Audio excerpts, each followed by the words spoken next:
State of the Union.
Shoot.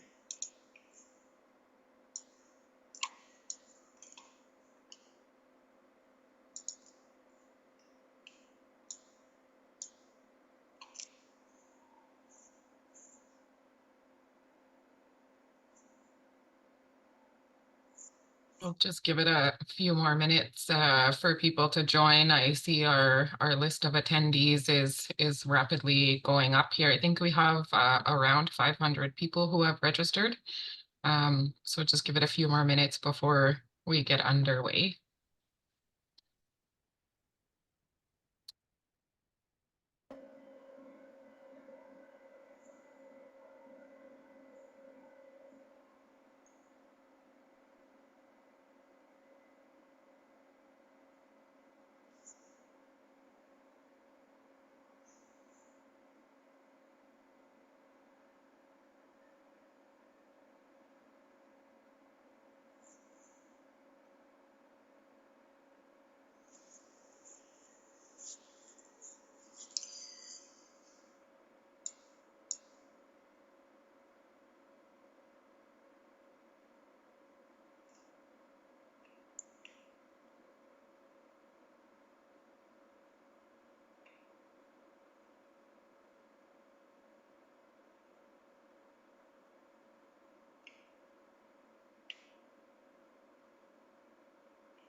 All right, good morning, everyone.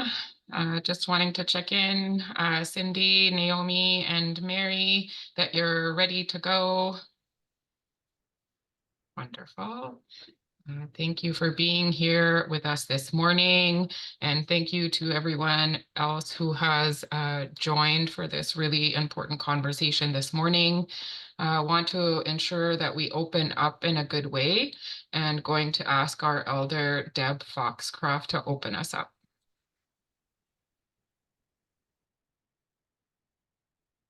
Good morning, everyone.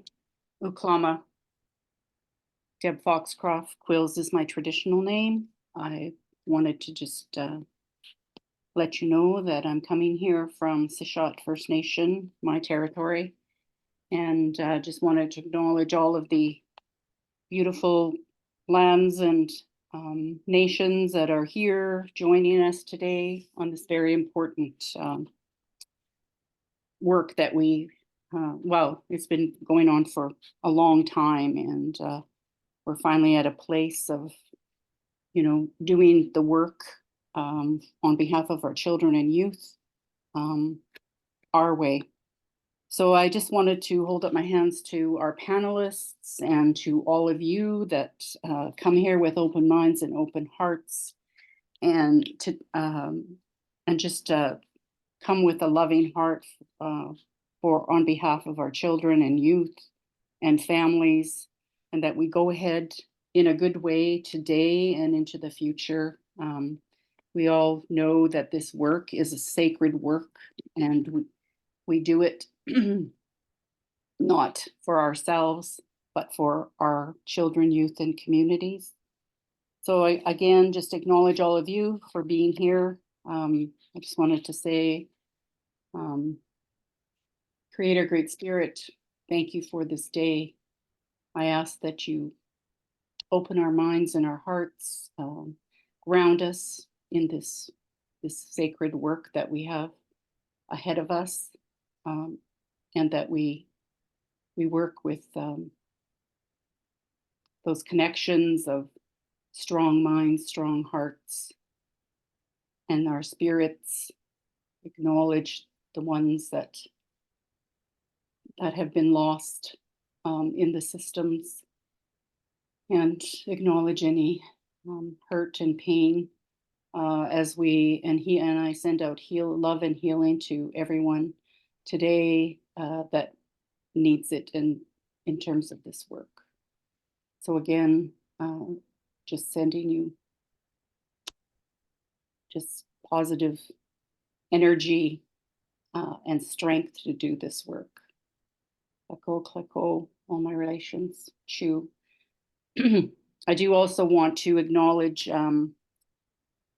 today is National Women's Day, and I just wanted to send out my prayers for all the women here, the strong matriarchs and women in leadership. Women have huge responsibilities, especially in child and family services. And I just wanted to acknowledge everyone, including our LGBTQ plus two-spirited folks. And I just wanted to say I'm just really honored to be here, and that today is a good day. Bye. True. Thank you, Deb. I want to start off this morning just by raising my hands and acknowledging our expert panel this morning. Thank you so much for taking time out of your incredibly busy days and your schedule to be here to help navigate this conversation around the Supreme Court of Canada's recent decision relating to the Act respecting Indigenous children, youth, and families. And so just want to start off by introducing myself. My name is Jennifer Chukri. I'm joining today from the beautiful territories of the Tsleil Waututh people, specifically the village of Squamish. My family is Nika on my father's side, Norwegian and Swedish on my mom's. My father's people come from Treaty 4 territory in southern Saskatchewan. So grateful to be here. I work with the Our Children Our Way Society and joined the society in October of 2023. I work in the role as executive director after having spent the last 13 and a half years working for an urban Indigenous Child and Family Service agency here in British Columbia. So incredibly grateful for this new opportunity and journey that I find myself on. The Our Children Our Way Society represents the 24 Indigenous Child and Family Service agencies in British Columbia, and more recently have been working to expand our membership to include BC nations who are resuming their self-determination in the area of child and family services. And so always very grateful and humble for the work of the Our Children Our Way Society and the Secretariat team. Through our society and the Secretariat team, we advocate for systemic changes to policy, practice, legislation, and funding to safeguard the best interests of Indigenous children and youth. I too also just want to acknowledge that today is International Women's Day, and really just want to raise my hands to the incredible women who sit and share space with us today. I want to express my gratitude for your brilliant leadership and the sacred work that you do every day on behalf of Indigenous children, youth, and families across Turtle Island. I just feel humbled and honored to be here to share space with such incredible people, and truly believe that your communities and your people are blessed to have you and the work that you're doing. And so just a bit about the work ahead of us. And so following the Supreme Court of Canada's decision on February 9th, we know that the Supreme Court upheld all aspects of the Act respecting First Nations, Inuit and Métis children, youth, and families. And so to create a better understanding of what that means, we have invited our expert panel today to share space with us regarding that decision, what that might mean, and to answer questions that you may have. We have received several questions in advance, and we will also open up the floor to other questions that anyone may have. I also just wanted to share that all participants who have registered for today will be added to the Our Children Our Way national distribution list. And that will ensure that you receive updates on future webinars, conferences, and any of the work of our society. And certainly if you don't want to be part of that distribution list, you're welcome to unsubscribe. Super easy to do. I want to ensure that everyone knows that the webinar today will be recorded. It will be uploaded to our website. And so if you don't want to have your face on the recording for today, you're welcome to also turn your camera off. But we certainly love to see everyone's beautiful faces. And then also just wanted to let everyone know that the Our Children Our Way Society is in the process of planning second conference for 2024. And so Loving Justice, a forum to breathe life into our own laws, will take place September 9th to the 11th at the Vancouver Convention Center. And so please stay tuned for updates around that through our website. We look forward to seeing everybody there. And with all of that said, just want to take an opportunity to introduce our experts today, beautiful human beings doing incredible work on behalf of Indigenous children, youth, and families. And so I feel very humbled to be in the virtual room today. But I want to take this opportunity to introduce who we're going to share space with this morning. And so want to start off by introducing Naiomi Metallic, who is Mi'kmaq. Naiomi, I apologize. I don't know how to introduce your nation. And so I feel like I probably shouldn't try because I will massacre that. So I do apologize for that. Naiomi's nation is located on the Gaspé coast of Quebec, known as the Kaskabewagi district, and I'm from Listigouche. There you go. All good. Thank you so much.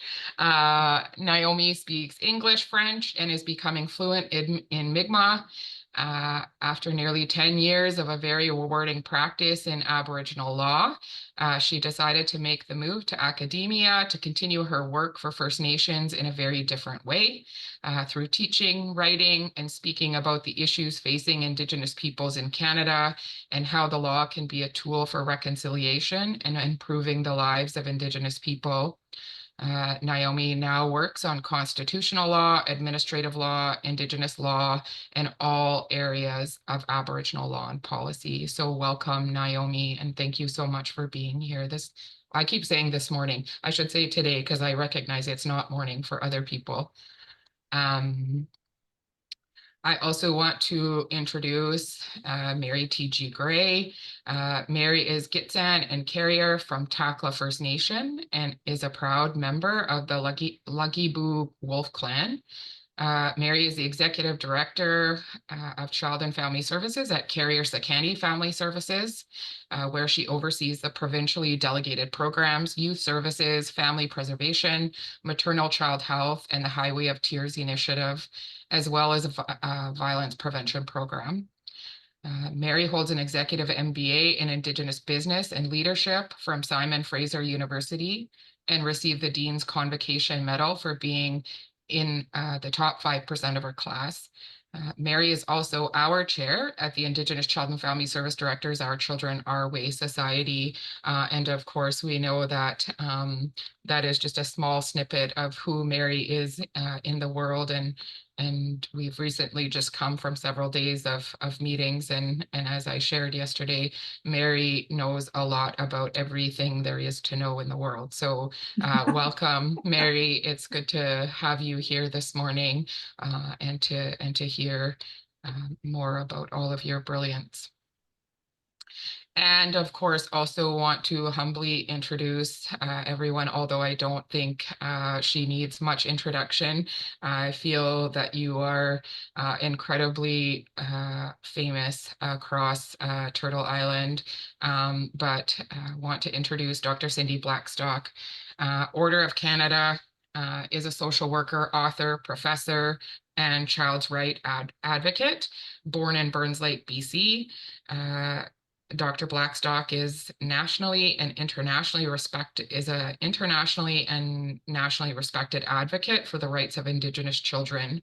She co-founded the First Nations Child and Family Caring Society in 1998. Later, Cindy led the organization's case against the federal government from 2007 to 16. The Caring Society argued child welfare services provided to First Nations children and families on reserve were discriminatory and flawed. And Dr. Blackstock and the Caring Society continued to work towards improving child and family services for Indigenous children, youth across Canada. So welcome to you as well, Dr. Blackstock. It's always wonderful to share space with you. And I raise my hands to you for the incredible work that you continue to do on behalf of Indigenous children, youth, and families. So with that, I'm going to turn the floor over to our chair, Mary Teegee, for any opening remarks that you may have. And then Naiomi will go over to you for any opening remarks that you may have. And then Cindy, we'll turn it over to you. Thank you so much, Jennifer. And I'm coming to you from the beautiful territory of Lake Litane here in Prince George, British Columbia. I just have to say I am so honored and humbled, and just to be in the same space, sharing the same spirit with Naiomi and Cindy. I don't know how I got so lucky and fortunate to be with these amazing forces on this wonderful Day of Women, celebrating women. It was just such an honor that the Creator has given me. So I must thank the Creator for this day. I'm just really looking forward to this day. I can't wait for some of the questions and just to really get into this. But I just wanted to remind everybody that this work that we're doing, the C-92, has come from decades and decades of advocacy, and this fight has been ongoing for generations. And yesterday we just sort of went through the timeline, just here in British Columbia specifically, of some of the advocacy work that we had to do to get to this place.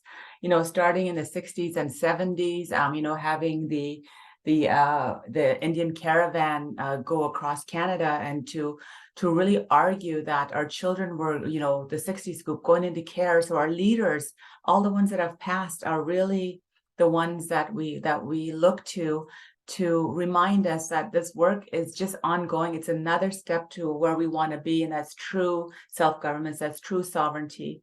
And so I just really wanted to recognize all the ones that are not here to celebrate this win with us, but also to remind everybody that there's still a lot of work going on. But I'm excited about this day. So that'll be my opening comments.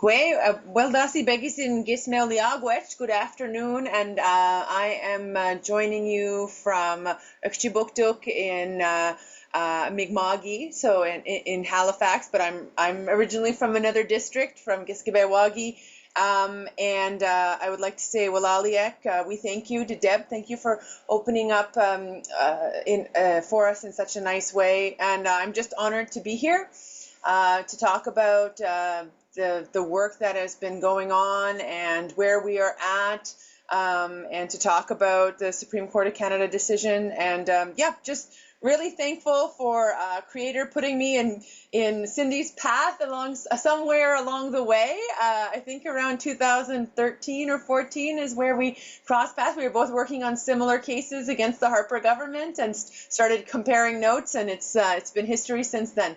So glad to be here. Lalio. So good afternoon, everyone. I'm Cindy Blackstock. I'm Gitxsan, and I'm really honored to be joining you from unceded and unsurrendered Algonquin territory. Jennifer, really want to thank you and your team for making space for hosting these webinars. Thank you for the warm welcome. Thank you, Deb. Always a privilege to be in your company. You're such a guiding light for me personally, and I know for many, many others, and a real inspiration. Deb, for everybody, was one of the people that I was looked up to and continue to look up to learn more about First Nations Child and Family Services and how to do loving justice, as Elmer Corshane would later call it, for First Nations children. So I'm eternally grateful. And so glad that our paths get to join every once in a while as well. And a real privilege to be on here with Mary and with Naiomi. And, when I think about jurisdiction, I sometimes worry that people start to think it's something that you sign. It's actually not something that you sign. It's something that you do. And you don't have to wait to sign something to actually exercise jurisdiction in sometimes the most important ways for children. What do I mean by that is that in community, we have some things where you say, well, somebody has to say something or someone has to do something. Well, exercising jurisdiction is when you are the person to say something and do something, even when it's hard for children. So I just want to remind us that jurisdiction isn't something up here, it's something in here.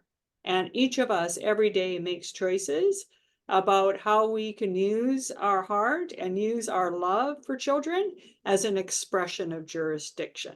And if we all did that, then the feds and the provinces would all have to come into line, because we'd already be doing it in the most important ways, the ways that are familiar to the ancestors that were passed down to each one of us. So with those words, I think that's, I will be quiet, because I think that, I know that Mary and Naiomi in particular have a lot of great information to share with all of you. So maybe we could bring up the slides.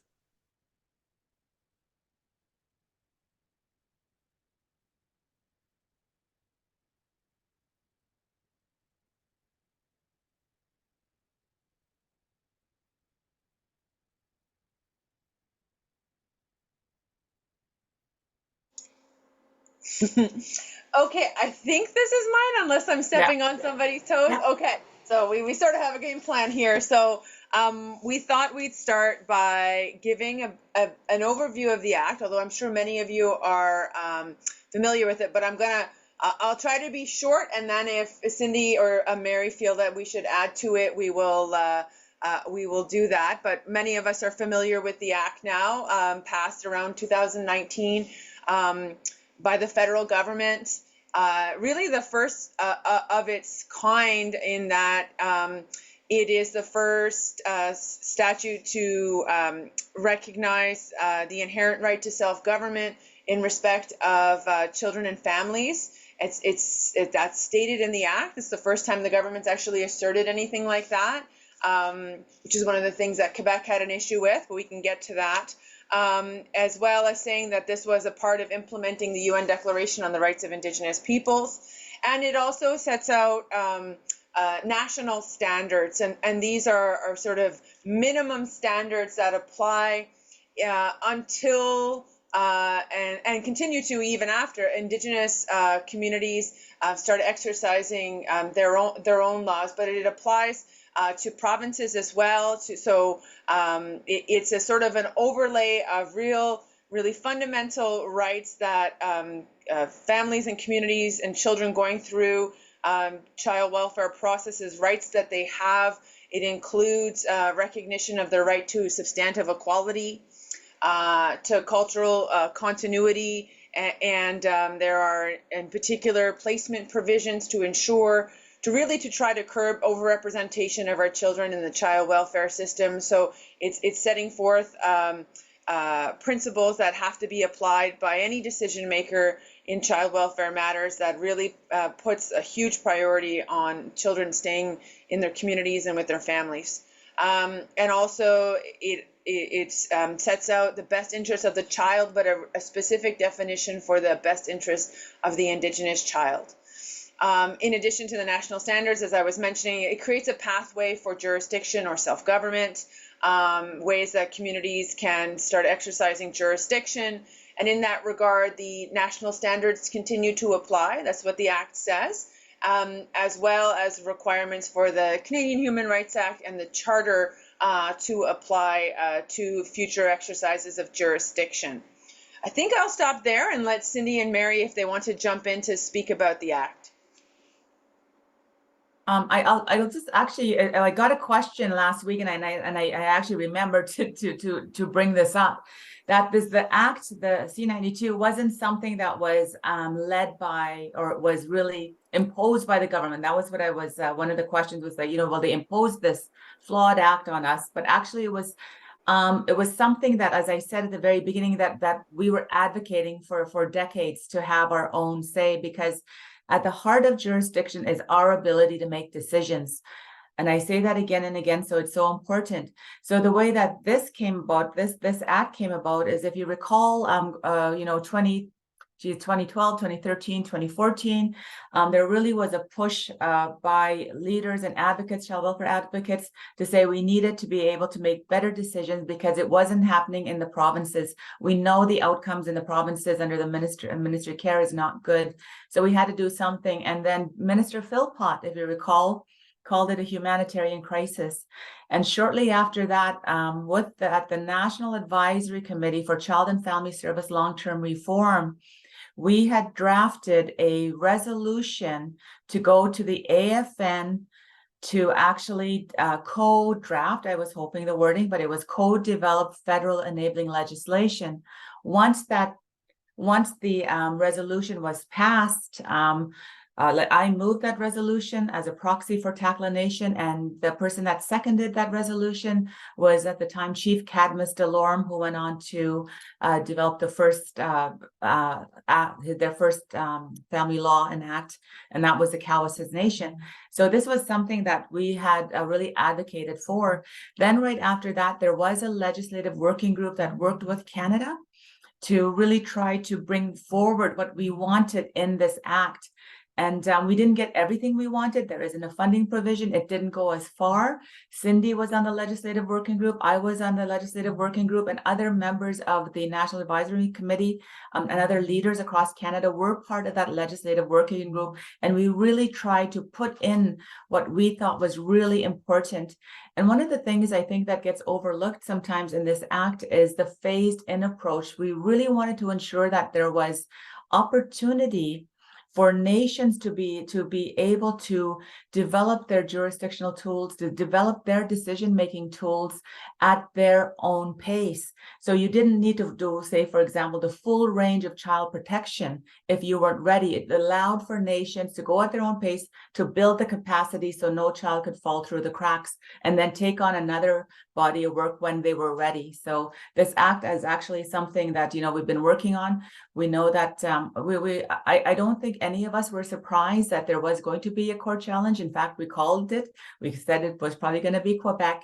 But I think now the way that the Quebec reference case, the way that it was worded, I think was very, very strong in the wording. I think they were very meticulous in looking at what they needed to write, and so that they could get a unanimous decision.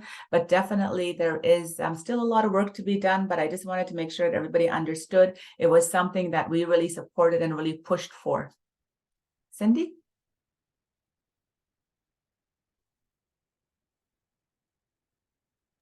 Yeah, I just I want to echo what Mary's saying. And in fact, if you look back at the National Policy Review in 2000, that was the original report that really calculated the shortfalls in First Nations Child and Family Services at 22% less than mainstream. That's the top recommendation, is jurisdiction. Having said that, and you'll hear me say this later, there are some big gaps in C-92, and one of them has to deal with obligations of the Crown to fund. So we'll get to that later, but yeah.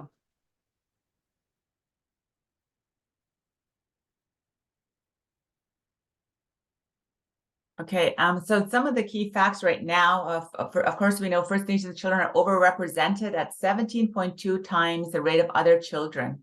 I think this is a really important number. So this comes out of the First Nations Critical Incident Study that was conducted in 2019. 72% of First Nations children in care are off reserve and predominantly served by the province. Later, we'll talk about how what some of the other provinces are doing, but there definitely needs to be, we need to turn our focus to ensure that our citizens that are living off reserve are also taken care of in a good way when it comes to funding. So, of course, the main reasons why First Nations go into care are addictions, domestic violence, mental health, poverty, poor housing, all the impacts of residential school and colonization. We definitely see the hurts of our people every day with the opioid crisis. So these are, and I say all this all the time, it's unprecedented times when we look at the opioid crisis that we're dealing with. You know, our communities are being ravaged, where our children are losing their parents. Our children themselves at a very young age are getting addicted. So we really, really have to come together, utilizing all the tools that we have, both practice tools, but also these legislative tools that we need to create and need to breathe life into to ensure that we're dealing with all of those issues that are plaguing our nations. Next slide. What are the problems we need to solve in child and family services? I think one of the things, the drivers of child maltreatment, and I often we talk about the impacts of residential school, the impacts of colonization, and we really need to be real about what is happening in our communities. I think, you know, the clearer you are about the problems and the challenges and the issues, the better solutions you could come up with. And so the act is a simple tool, but it's not a simple tool, but it is a tool for us to be able to make decisions in our nations.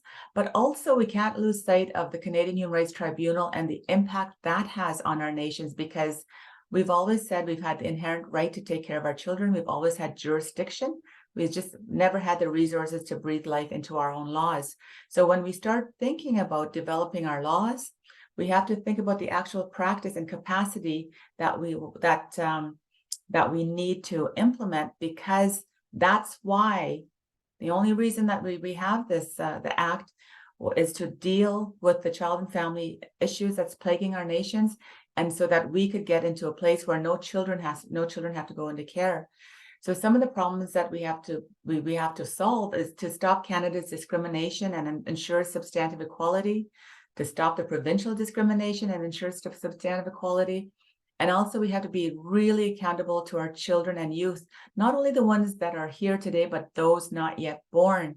And so when we think about all the services that we need, you know, we've had a long history of being underfunded by the federal government and the provincial government. So it's going to take some of the nations longer to build that capacity to address the issues that we see within our children and families. And we always have to remember to always trust who we are as Indigenous people, because at our core and in our heart, we're the ones that know what's best for our children. And that's what this Act allows us to do. We have to be very clear about the realities in community, because we can't lose sight of the realities in our community. We have issues stemming from the residential school. We have to deal with issues of sexual abuse. We have to deal, with the hidden domestic violence. We have to deal with these issues. But first and foremost, I think we really need to be true to who we are, but we need to really look at the realities in our communities.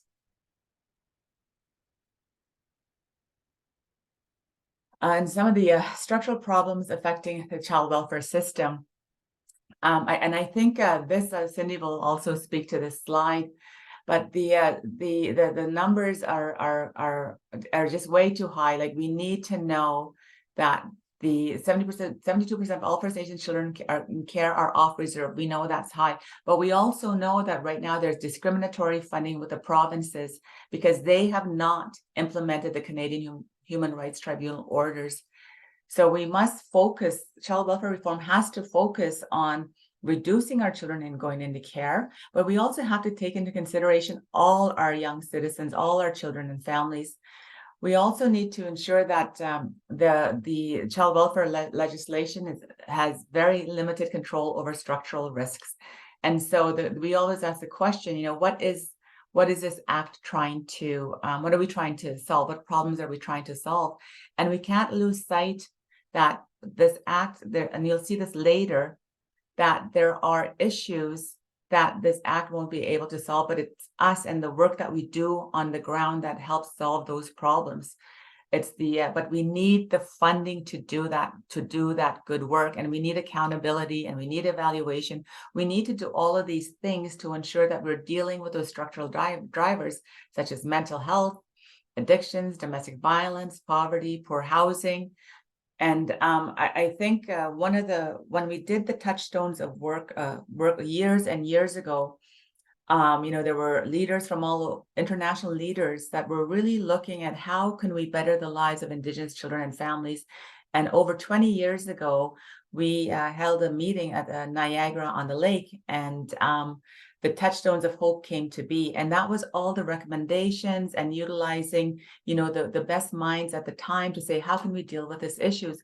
And one of the things that always stayed with me was a principle around those structural interventions, that no child should go into care for reasons beyond that child or family's control. They have no control about, the issues of poverty or all of these things that they can't deal with, like the lack of housing, all of the stuff that faces in communities. That shouldn't be the reason why children go into care. Of course, there are those extreme cases where children have to go in care, the sexual abuse, all the different abuses. But really, that I really love that principle, and it comes from a place of love. Like, all of us know that the highest principle that we have, the highest law that we have, is the law of love. In our potlatch, both Cindy and I are Giksan, we celebrate that. That is the highest law of love. So when you look at that and you look at the principles that we have as Indigenous people, we are able, I know, just using our laws and our principles, we're able to overcome those structural drivers, but we need the resources and the funding to do so. Yeah, and one of the things that I think is really important is that all of us can think about inquiries, inquests, provincial advocate reports, royal commissions, everything, where people have been recommending change for child welfare, only to see the system not really improve. And one of the reasons is that people really focus at the top end of it. They don't deal with the real issues of poverty and addictions and mental health. And those, they're structural drivers, but I call them fires. And they're the same fires that fuel the overrepresentation of young people in juvenile justice, the poor educational outcomes, etc. So if we continue to tinker around with child welfare, but we don't deal with the major fire that's burning underneath it, it frankly won't matter how good your law is. You're not going to see the types of gains you want for your children and families. Another kind of star of this is when I look at the provincial legislation, there's some good stuff in there. So it's not necessary to rewrite everything in the provincial act, I think, if you take a close look at it. A lot is possible to deliver culturally based services under provincial legislation. But the one that I have always been preoccupied is the definition of neglect. And the reason is because it codifies these structural problems that are largely outside of families' ability to control as a parental deficit. So the legislation will read, parent is unwilling or unable. And the solution to that is some child protection intervention.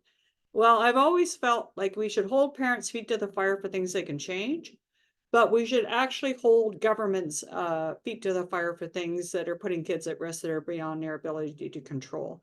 So we'll get later to what you can do with jurisdiction. That definition of neglect is one of the ones I'd highlight. Thanks, Mary.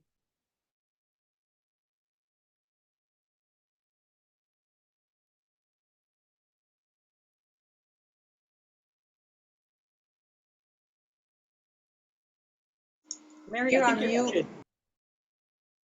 Yeah, my dog was barking for a bit, my Finnegan. So I think we just talked about sort of some of the, what jurisdiction can't solve, like sort of the things that are on the ground. There's a lot of, I always like the question that Cindy asked very early on, quite a few years ago. And she said, well, what problems are we trying to solve with jurisdiction? And the answer came back was, domestic violence, like all of these things. But when we started looking at it, it wasn't actually that. And so I think, Naiomi, what problems can jurisdiction solve? I mean, because of the way that the federal and provincial governments have handled a lot of our services and taken so much control away, I mean, I do certainly think that, the way that the provision of not just child welfare services,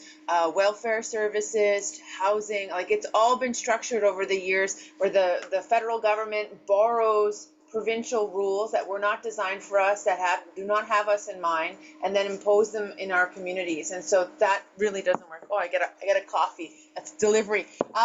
Thank you. And so I think that it is important because so much control has been taken from us, and it's recognized in the CHRT decision, as well as many other places, that when Indigenous people are able to design services and control their destinies, they have better results. So it's about results, and I think that's the thing to remember in all this. And I love how both you and Cindy are emphasizing this. We're not seeking jurisdiction. Jurisdiction is not an end in itself. It's not just self-government for the purposes of self-government. It's self-government for the purposes of making our kids' lives better and our families' lives better.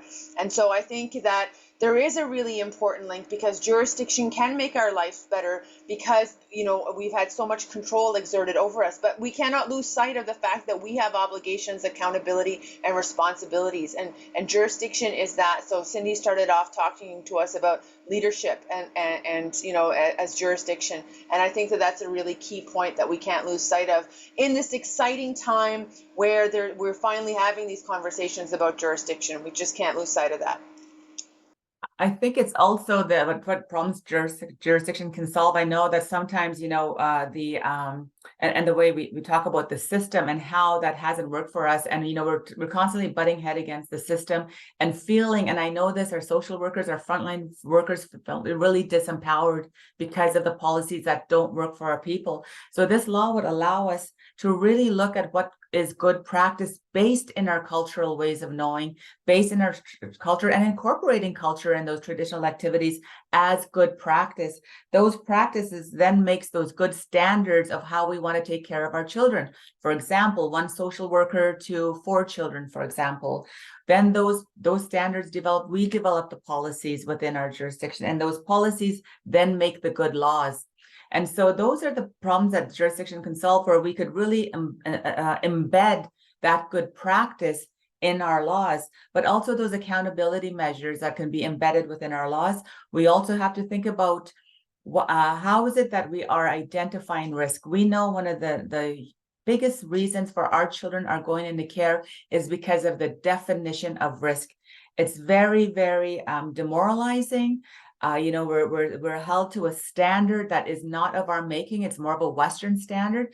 So we have this opportunity, and this you can do right now, is to look at making decisions based on the strengths of the family, the nation, and the clan, not looking at their deficits. And we know that. So for example, you look at a little child on the ground who knows, okay, if mom and dad are drinking, I don't feel safe here. They know I'm going to go to grandma's house. I'm going to go to auntie's house down the road.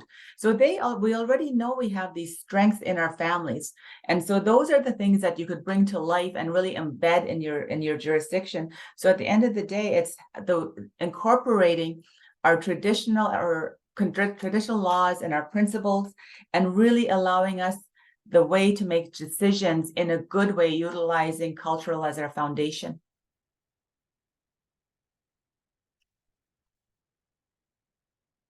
What problems can community solve? I think we've had some conversations about that. I like Cindy's always talking about these courageous conversations, the courageous actions that we need to do, using evidence to inform programs. Again, we also have to look at all the good research that has been done over the years. We have a lot of now more Indigenous researchers that we know what works for Indigenous families and children. We really need to utilize all the existing information that we have.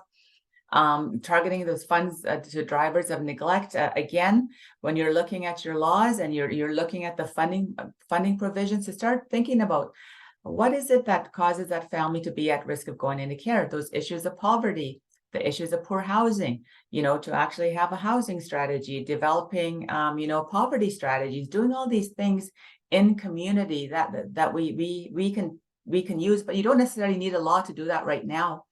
Also addressing the sexual, physical, emotional maltreatment. We know that I know across Canada, I know this is a crisis just to get good mental health workers in community, the shortage of psychologists, psychiatrists, child psychologists. I know in the Northern British Columbia, we don't have 1 child psychiatrist right now providing support and services, but there's other things that we can do. We know those traditional practices. We know those, the way that we did ceremony incorporating, those things we can do right now to really come together, and then utilizing those Western modalities of treatment or mental health treatment. We have to incorporate them both, but there's things that we can do right now. Again, directing the funds to those most able to help children immediately, and developing long-term plans and measuring progress. And again, that would be based on what your community sees as a well child, or what does a well community look like. Those are things that we can do right now and start, collecting that data. But I think it's really important to remember that for me, jurisdiction is really, everything we do as leaders is about our children. So jurisdiction is really centered around our children. And so if our leaders are not making decisions about that is totally centered around our children right now, but those that are yet to come, that they've failed our children and they've failed our families. So I think these things are things right now, is to always put whatever we're doing right now and put the child as our most important resource at the center. And I think that's how we can solve those community problems.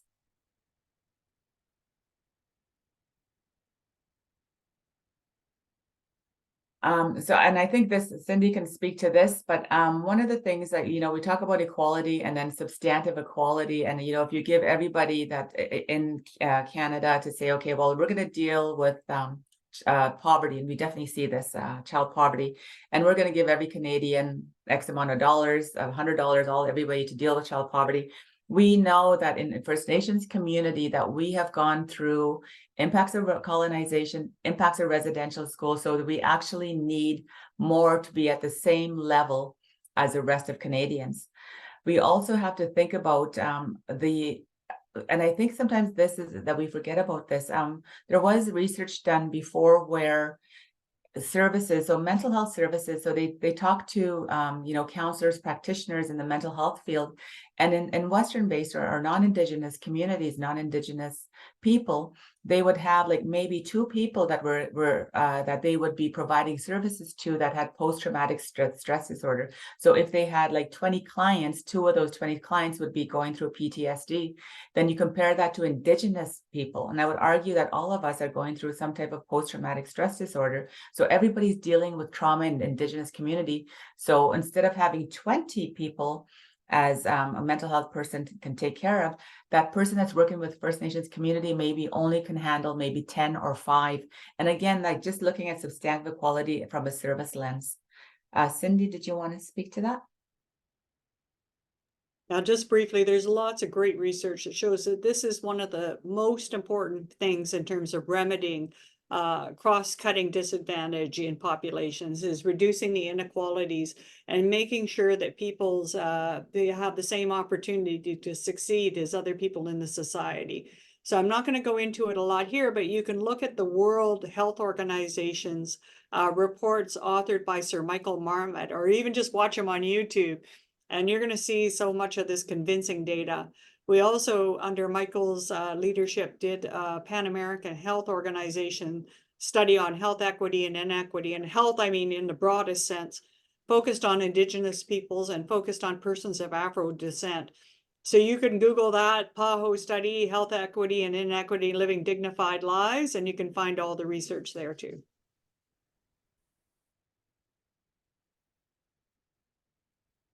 I think just listening to you, Cindy, one of the things that, again, the principles that you can embed in your laws is just that, we always say this, we're only as strong as our weakest member. And we think about in our communities, and I just know the realities in our community, usually it's the ones that have, that are autistic or that have special needs, that there are no ways, the resources to take care, we can't take care of them just because of the resources. But traditionally, like, we all came together and took care of our weakest ones, and that's where we need to get back to. And I think when we think about the substantive equity, that's really the fundamental laws within our potlatch system. The clans gather money and they give it back out to meet the needs of the community, so that everybody had enough to sustain life and live with dignity. And I always like that Cindy says that. So the research that we show, of course, shows the equity between economic well-being, reductions in social problems, improvements in health, education, and wellness, and the importance of actually investing early in those early years, investing, with before the baby's even born. Like, all of these things, I would say that even that our little baby, when they're in the tummy within the womb, that they deserve substantive equity. And how do we do that? So we really have to think about this in when you're looking at your laws and you're looking at your funding, when you're developing your laws, to think about what does that look like traditionally for you and for your laws in your own traditional governing structures. Hey, Cindy. All right. Just a quick reminder, we're going to go through this quickly. I know there's a lot of stuff and we want to make sure that we cover a lot on C-92, but there's a lot of moving parts right now on the tribunal. And the tribunal really is about substantive equality when you really think about it. I mean, it was, I really welcome everyone to read Naiomi's paper, because I think that this was really a breaking of the dike when the tribunal made its 2016 order and really centered the right of substantive equality and also Indigenous people's rights within the framework of children and families. So if you haven't read their 2016 CHRT2 decision, you should. And the first sentence of that decision is, this decision is about children. And I always encourage people in jurisdiction, or no matter what you're doing, think about how your decision-making affects the level of the child. Because sometimes it's easy to say you're talking about children, we're doing this for children, But then we forget about, well, how does this actually look like for children? And that's the real test, I think, in all of this. So the tribunal case is really about ending discrimination by Canada against First Nations children, youth, and families now and forever. This is our chance at the forever. That's the biggest challenge of the case, as far as I'm concerned, in Child and Family and Jordan's Principle. It's now 17 years old. It's still ongoing, this particular case. So go to the next slide. So we've achieved a lot, and I always want to recognize everyone who even came before the decades and centuries of struggle that preceded the decision. But we've now had over 4 million services in Jordan's Principle and over $20 billion in new supports, but that's only over 5 years. So by the way, we're in year two of the 5. So what happens 3 years from now? That's the $1 million question, or maybe $1 billion question. And also the compensation, which you all know quite a bit about. So I'm not going to go into detail with it right here. So I just want to kind of center this back, because sometimes we hear a lot of focus on, well, we need to reach a final settlement agreement. That's the only way to resolve it. That's one way to resolve the case in terms of achieving Canada's stopping discrimination and then preventing it. It's only one way. You can negotiate with Canada, and you can hopefully get them to agree to things. But it does take them agreeing to it, is the red herring. And then even if they agree to it, they have to implement it. And we all have seen treaties and other things where they agree, but then implementation falls short. So if there's a final settlement agreement, it needs to be approved by the First Nations and Assembly and the tribunal in order for the tribunal to feel like it's done its job, and then to relinquish jurisdiction, which means that the tribunal can't make any further orders on the case. Then on the right-hand side, you could actually resolve this by just, bringing motions to the tribunal, saying this is what we think the best solutions are for Child and Family and Jordan's Principle to the tribunal. That doesn't require any approval from Canada. You argue it out, but then the tribunal makes the ultimate decision. The good thing about the tribunal process is it's public, and I should have said on negotiations is typically they're done in private. So I personally like the public-facing part of the tribunal process. And then there's a possibility of doing both, resolving by both. So I just want to remind people it's negotiations plus could be the strategy. Let's take a look. So there's been a lot of evolution in service providers in Child and Family since 2016. This tribunal decision, I think, can be thanked for that in terms of opening up pathways for different types of models of Child and Family. That's a good thing, but it's also introduced some challenges that can be overcome for sure. But they primarily relate to kind of ensuring that those who are just starting out have sufficient capacity, including a workforce, in order to be able to discharge their responsibilities under the national standards of the Act and according to provincial legislation as well. Next slide. So this is a draft funding model that was done in collaboration with First Nations and First Nations agencies. And it was put forward by the Institute of Fiscal Studies and Democracy. I'm not going to go through a lot of it right now, but this is the type of evidence-based approach that we need to see at the end of the day, because this is a way that you can make sure that you have the needs of children covered, but also that you can hold governments accountable for non-discrimination over the longer run. So this is the general approach. It could change. It has to be reviewed by First Nations experts. Of course, leadership has to take a look at this, and then we have the tribunal. But this is a current thinking about what it could look like. And I want to get to the next slide because the reason I'm including this one is because I want to show you eventually how you can get a hold of Helaina and find out if you're a First Nation agency or a First Nation without an agency. You can actually see what your budgets are under the proposed formula. So you can see what it would look like for you, and I think that's important information. In addition to that funding structure, you would have regional and national pools. This is coming out of a discussion at the National Advisory Committee. I want to acknowledge my colleagues and also say that this hasn't been absolutely finalized, but there was a sense that because the agency funding model is a block, you need to have some safety nets given the long-term inequalities. So the idea is to have a safety net for those First Nations that were under this egregious 20-1, which is the lowest funding formula from the federal government, up until 2016, and that would be BC, Yukon, Newfoundland, and Labrador, and New Brunswick, just so that they can ramp up to the same level as everybody else. Extenuating circumstances or high-cost kids generally, it's just a way of doing business, but high-cost children. And then emergencies, which could be civil unrest, natural disasters, those kinds of things. So this is still in conversation, but this is the current thinking. Next slide. And then there will be secretariats, so national and then regional. These are technical, non-political things that really respond to the needs in your different areas. But there will be funding for these things. So it could be one organization, it could be a series of organizations. Maybe you've already got somebody collecting data and you say, why invent the wheel? We'll just give some of the money to them. But this is part of this holistic kind of a funding approach. Next slide. So this deserves a full ventilation on its own. And but I really want everyone to reach out to Helaina Gaspard to find out what their First Nations Child Family Service Agency budget would be under the new model. And if you're a First Nation that's not serviced by an agency, you can also find out what your budget would be under the proposed funding model. So yeah, and I know Helaina is very busy. We are doing a lot of incredible work. I want to recognize her and the whole team at IFSD.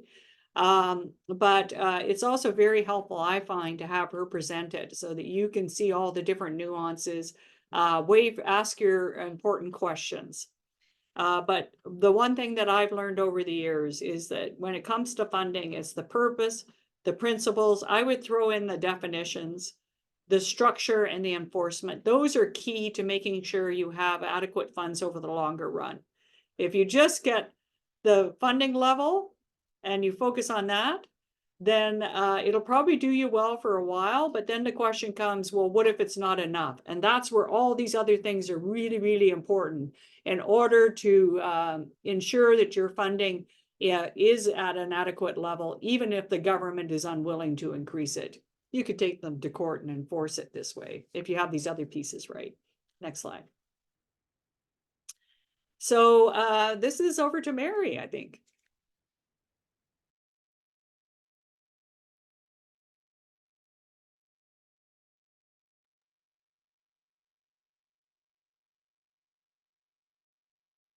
Hi, sorry about that. Just I had to put my puppy outside. He was barking. I think the as I was saying earlier, there's a real big inequity. The CHRT, as you know, it was for children on reserve that were removed on reserve, and the province provides funding and resources for those ones off reserve. We know that 70% of all First Nations children are living off reserve. And so the Supreme Court decision, C-92, references Jordan's principle to ensure that First Nations children do not fall through the cracks. Jordan's principle is for, for the status children, non-status, and for the ones that the nation considers their citizens. And that's a really important point. I know we often get asked that, but yes, like if somebody lives in your community that may not be from the nation, but the nation and the Chief and Council recognize that person, they're eligible for Jordan's principle. We do not have right now in the province of British Columbia or any of the provinces where none of the provinces have adopted the Canadian Human Rights Tribunal orders. And so what we have is this really horrific discrimination, and it's very, very real. And I always use an example where we're able on reserve to provide housing and to provide a safe home for those children. We can provide, additional supports for grandmothers, auntie, to take care of those children, to provide, their basic necessities. But you look at off reserve, and we're not able to do the same at the same level. So these children off reserve are not receiving the same supports. And I think that's where we need to turn our minds to. I do know, like, for example, in the province of British Columbia, we have asked the Premier to sit down and negotiate long-term reform with us. Or we would have to perhaps entertain a human rights case against the province of BC, just so we could get justice and that substantive equality for all our children, regardless of residency.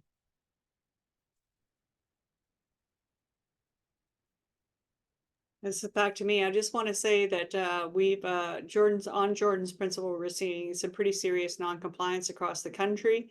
I'm not going to go through all the issues here. You can see them on the slide: unopened cases, not responding to efforts to make requests, lack of timely and compassionate response. And the problem with all of this is it has real impacts on kids and families. So here at the Caring Society, with permission of families, we're going to share some of the stories in our affidavits in non-identifying ways. So to give you an example, we've had parents fleeing domestic violence who've had the courage to do that with their children. And they've been asking for urgent supports from Jordan's principle to get themselves set up in a safe space, but they can't reach anybody in order to do that. We've had children in palliative care whose parents, instead of just spending that sacred time with their child and in ceremony, are actually on the phone trying to reach somebody at Jordan's principle. So Spirit Bear here and has been funding some of these families just so that they can have that sacred time. First Nations are doing it across the country. There's serious non-compliance. So we have been flagging the non-compliance, calling on Canada to fix it, even suggesting solutions, and Canada hasn't done it. So as of December 12th, 2023, the Caring Society filed a non-compliance order against Canada, and that's currently working its way through the tribunal. So we'll just let you know where that's at. So there's the date we filed the motion. Our affidavits were filed on January 12th, 2024. You can, again, reminder, anything before the tribunal is public. So go check out our affidavits. You can read them at fnwitness.ca. Next Friday, the AFN and Canada will file their materials. So as of, say, Monday, you should be able to go to FN Witness and read what they have to say about it. The hearing is June 3rd to 4th, 2024 here in Ottawa. It is open to the public and it will be webcast. So no matter where you are, you'll be able to watch it. Canada is clearly opposed to it. And the Canadian Human Rights Commission is supporting it. Anishinaabe, Aski Nation, Chiefs of Ontario, and AFN have not yet taken a position, but we'll get to see that fairly soon. Next slide. So the Caring Society is outside of the agreement in principle as a result of filing this non-compliance motion. There was a clause in the agreement in principle that said you couldn't file non-compliance motions. So for that reason, we left. We remain committed to ensuring that discrimination stops and will not happen again, and contributing in whatever ways we can to either a final settlement agreement, to a litigation pathway, or both. We really want to respect the privacy of the other parties. We understand that they're taking approaches that they feel are in the best interest of children and families. But given that we're on the outside, we feel we need to publicly be accountable to leadership. So we'll be posting our positions so that everyone can hold us accountable. And even better, if you see one of our positions and you think, well, we have a better idea, then you can let us know about that better idea, because we really want to benefit kids and families. Next slide.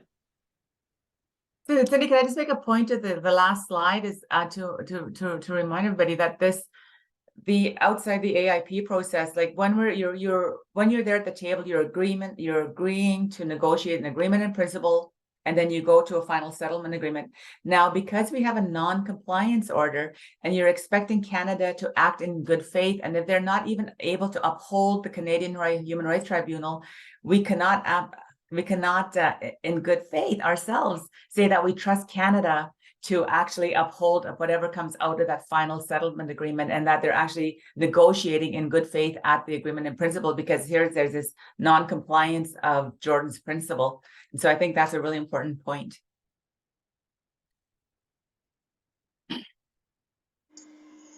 Okay, I think this is where I step back in for a little bit to talk a little bit about some of the main holdings out of the Supreme Court's decision. It was a month ago tomorrow that we got the decision.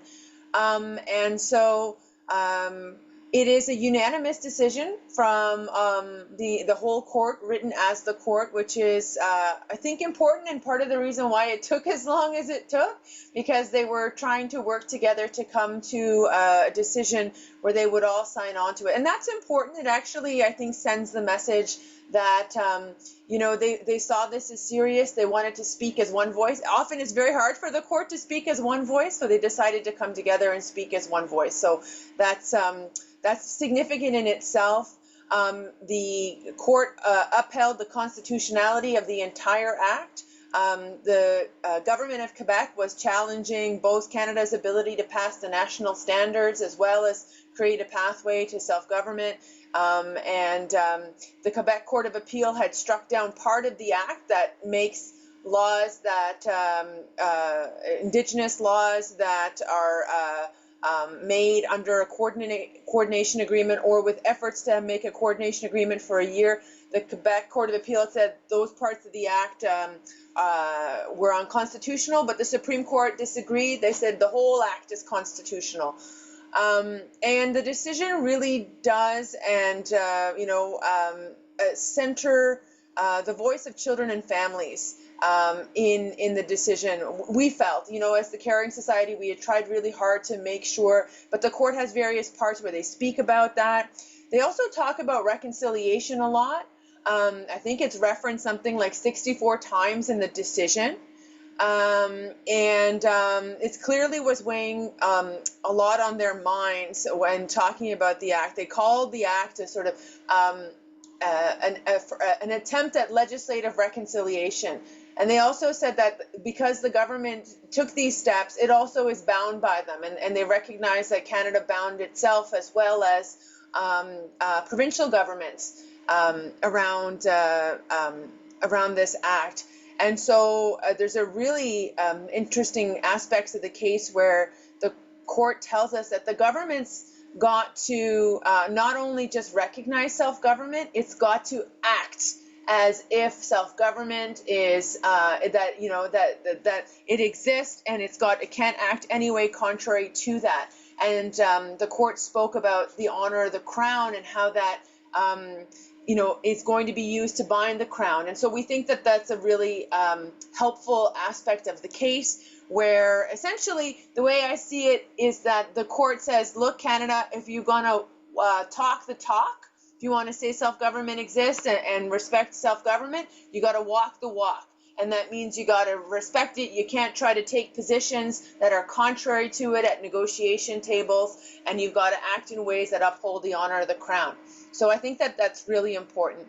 And as part of that, the court really emphasized the UN Declaration on the Rights of Indigenous Peoples. It's referenced in the in C-92 itself, and the court recognizes that and this as an effort to implement UNDRIP. And so the court also, at many points draws on several different articles of UNDRIP and says UNDRIP applies in Canadian law. It references the federal act on UNDRIP and says that it now applies in Canadian law. It binds the federal government, and also the court said in implementing C-92, UNDRIP's going to be relevant, and we can look to the standards of UNDRIP as well in holding Canada accountable. So that's really helpful, as well as the mention of Jordan's principle in the decision, and recognizing it as an important legal principle that we can draw on as well to hold governments accountable. So that's really helpful as well. A few other points that I'll say here is that some people have asked, because we see now all these examples around us of some provinces relying on the notwithstanding clause in the charter to say no, these fundamental rights don't apply. I just want to be extremely clear that that cannot be done in this case, because we're not dealing with charter rights. We're dealing with division of powers and Section 35. There's no ability for governments to try to get out of it by using the notwithstanding clause. That is a no, a clear no that they can do that. So I'm glad that that's off the table. Yes, and the Act, the way that the Supreme Court decided to approach this is they decided it under Section 9124, which is the federal government's ability to pass laws in relation to Indigenous peoples and their and lands. And they could have resolved it by going to the inherent right to self-government, as the Quebec Court of Appeal did, but they decided not to because they said they didn't have to, although they didn't disagree with the Quebec Court of Appeal or overturn them on the finding that, the inherent right to self-government exists and might underlie the Act. They just said for the reasons of not opening up more questions than we can answer, we want to decide it on the basis of this. And I know that some folks have been critical of that. For my own self, I felt that it would be good to give them more time for us to give them good answers to a lot of questions that do start to come up when you start unpacking self-government and what that means. And I worry because Canada was trying to float what some said was a fairly narrow definition of the right to self-government. So if we open that up, the court would have had to decide it then. And so they have suggested, as I say, they left us breadcrumbs in the decision that they're going to decide, in favor of self-government when the question comes up before them, but they didn't have to do it here. But they also said too that but Canada has recognized the inherent right to self-government, and it is bound to that, and the other actors are bound to it as well. So in a sense, it is recognized in the Act, and Canada cannot act contrary to that, so long as the Act is in place. So that's, I think, a helpful way to see that. Okay, I think that maybe next slide. And there are also more cases that we are waiting on coming from the Supreme Court, and another one to be heard. So one that was heard last February, so we should be getting a decision any moment now, deals with the application of the Canadian Charter of Rights and Freedoms, protections of equality rights and other fundamental rights, whether it applies to the exercise of self-government. Here it was a self-government agreement of a Yukon First Nation, and so the court will give us guidance on to what extent the charter applies, how UNDRIP comes into that, because there's a broader question. UNDRIP talks about the right to self-determination, but says that fundamental international human rights also apply. So maybe they'll give us some guidance about how these things come together. So waiting and seeing on that one, but we should get a decision soon. And then in April, the Supreme Court is deciding a case that has to do with chronic underfunding of policing services, a self-administered policing agreement of a First Nation in Quebec, who not only brought a case similar to Caring Society at the Human Rights Tribunal to find that this was, chronically underfunded, which they won. They also brought a case in the courts saying that this was contrary to their fiduciary duty of both of Canada and Quebec, as well as the honor of the Crown. The Quebec Court of Appeal found that they were correct in terms of the honor of the Crown, that Canada was obliged to provide services based on the honor of the Crown that met the needs of this particular community, and they couldn't just try to, use technical arguments about the funding agreement that they had to weasel out of it, essentially, both Quebec and Canada. So that's now being appealed up to the Supreme Court, and this decision will sort of put before the court the obligations of government when they sign funding agreements that have to do with rights to self-government and other important rights. And so we think that this is really important, and I think it's fair to say, Cindy, we are intervening as a caring society, and we'll be making arguments about that. You know, it's really important that the court uphold the Quebec Court of Appeal decision and emphasize that the honor of the Crown is related to funding and how important funding is. Because really, as we've said throughout this presentation, you know, without adequate funding, the right to self-government or jurisdiction is pretty hollow. So we need that, and that needs to be a part of it. And the signals that the court sent on this in the C-92 decision, I think, are good, and I think are leading us in the right direction. So we will see where that goes, but that is a really important case coming up in April.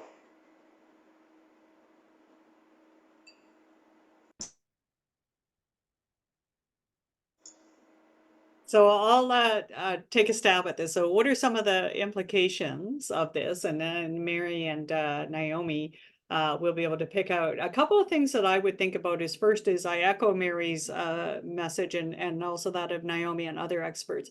Take it slow. Don't feel like you have to do this overnight. Make sure that, you know, like ideally you're building capacity in your services so that when the day comes when your law takes effect, it's not even really noticeable for kids and families, because you've already curated all your services to that place where it's kind of like, okay, well, now we have jurisdiction, instead of trying to get all of the service pieces in order after that. So there's lots of reason for going slow. We're going to show you a slide on the Waututh Lodge and Governance Center that's got all kinds of great resources. So don't feel like you have to do this overnight, and don't feel like you have to take everything over at one go. You could, for example, draw down your own standards or do other types of things. You don't have to do the full bit. Some nations have said, well, you know, before we write a child welfare law, we need a constitution. So they've actually been spending some time thinking about a constitution, and that way they could weave in their child welfare law. Maybe they're going to do health, maybe they're going to do education, but they've got that pillar to kind of nest things in. So that's an idea for consideration. There needs to be some mechanism to coordinate laws, and that's why I think one of the reasons is, and Naiomi will correct me if I'm wrong, the Supreme Court included Jordan's principle in that C-92 decision, because they saw the potential for kids to fall between the cracks, because they have fallen between the cracks.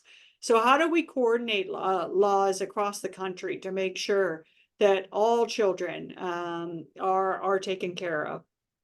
Think about that definition of neglect, how you would craft that so it does hold caregivers accountable for things they can change, but doesn't hold them accountable for things that are beyond their reach. Think about a statutory funding provision, even in your own law. Get a hold of skilled lawyers like Naiomi and figure that one out. Consider the implications. There's a good decision on Jordan's principle, and that's the site of it, 2020 CHRT 36, that said that Canada has to fund First Nations children recognized by their nations off reserve. So that's been on the books for a while, and Canada tried to judicially review that to federal court, but the federal court did not grant that judicial review. So it's good law. It's out there. Take a look at that decision, see if that might be something that you'd want to use to build capacity, because there's two elements. One is this idea of recognition of First Nations children for funding by the federal government who are off reserve. And then second of all, there's monies available through that order for you to develop your own First Nations recognition process for children eligible for Jordan's principle who don't have status. Measures, I would think about really thinking through this extenuating circumstances thing to include even things like class actions. And one of the things I've been wondering a lot about is, what is the relationship between class actions and free, prior, and informed consent? Because what we have is you have a couple of representative plaintiffs who bring a class action, and there's payments to individuals, but then it's the community and the nation that has to try to rally around and provide supports for that person. They kind of come out of everywhere, and now they're coming out of everywhere, like literally. So there's different types of extenuating circumstances that are happening as time evolves. So we definitely need those things like climate emergencies, all those usual things that go into the bucket. But I think we need to step back and think more broadly about what extenuating circumstances and extraordinary circumstances are in this new environment. So those are just some of my thoughts, and I don't know, Naomi and Mary, if you have others or if you want to contribute to the conversation on some of these. I think some of the considerations, I always say this, to be very cautious, because there's a fine line between jurisdiction and offloading.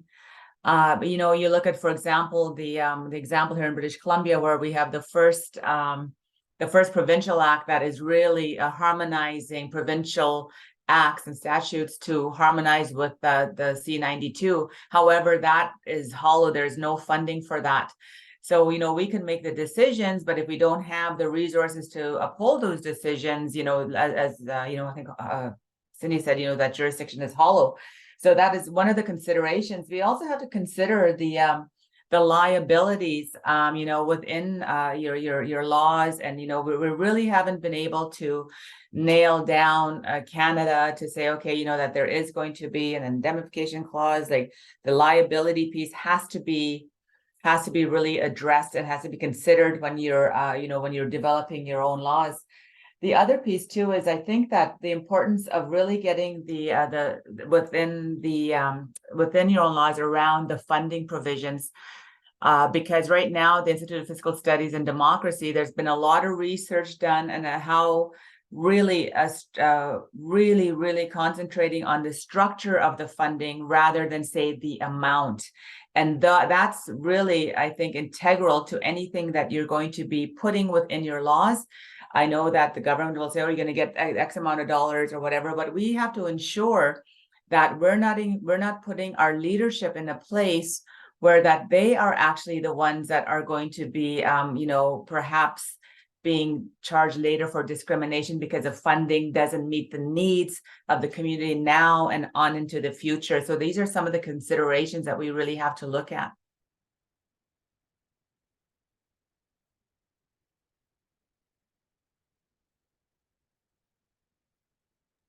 Yeah, so yesterday I had the great honor, along with Spirit Bear and Mary the Bear here, of doing a Spirit Bear podcast with Naomi and her colleague Hadley Friedland on C-92. So that's going to be coming soon. I want to thank both of them for doing it, because I learned a lot going through this. And I think that's the thing, like, you know, you look at C-92, you think about things like constitutional law and all the rest of it, and it can feel like it's kind of going over your head. And I know that sometimes I feel that way too, but slowly things are landing on me. And I really, by having multiple learning opportunities like the one here today, but also through the podcast, and we put a link to an information sheet. So I just really encourage everyone to do that. We'll go to the next slide, please. And here is a fabulous resource I go to often to help, you know, not only help myself understand, but help myself to be able to more accurately communicate it to other people. There's wonderful infographics on here, resource sheets, all kinds of great stuff. And it's the Waututh Law and Governance Lodge out of the University of Alberta. And folks like Hadley Friedland and Corin Lightning Earl and Naiomi, and I think Sarah Morales does some great work out of there. Anyway, go and check out these free resources, because I just find them to be a real gold mine. Naomi, do you want to say anything more about the lodge? Only that they do some really great work in working with communities and working with their stories and their language in order to draw out from these wonderful resources, you know, our ways of doing things, right? So that, you know, you can talk to elders, you can talk to knowledge holders, but this is another resource, and they have some great workshops that they do that you can be a part of, and they can come do in the community. And there's other organizations that are doing this type of work, and it's really amazing. Like, we're looking here at Mi'kmaq stories, words in the Mi'kmaq language that really convey about our relationship and our obligations to our children and our families. So that's some great work that can help make sure that your laws really reflect your nation.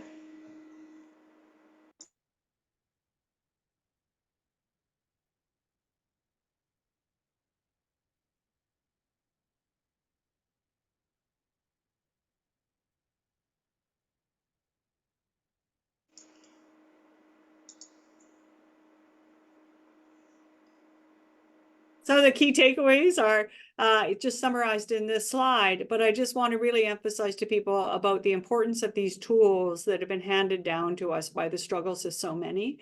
And it's been a real honor to join with all of you today. And thank you to Mary and Naiomi for this great webinar. And thank you to Jennifer for the warm welcome from you and your staff.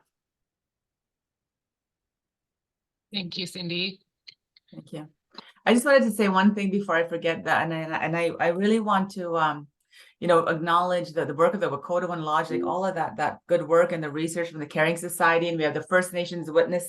When you go on that site, you'll see all those information sheets. We also have the Our Children Our Way Society. If you go on the site, you can see there's a jurisdictional toolkit, and there's a jurisdictional toolkit 2.0.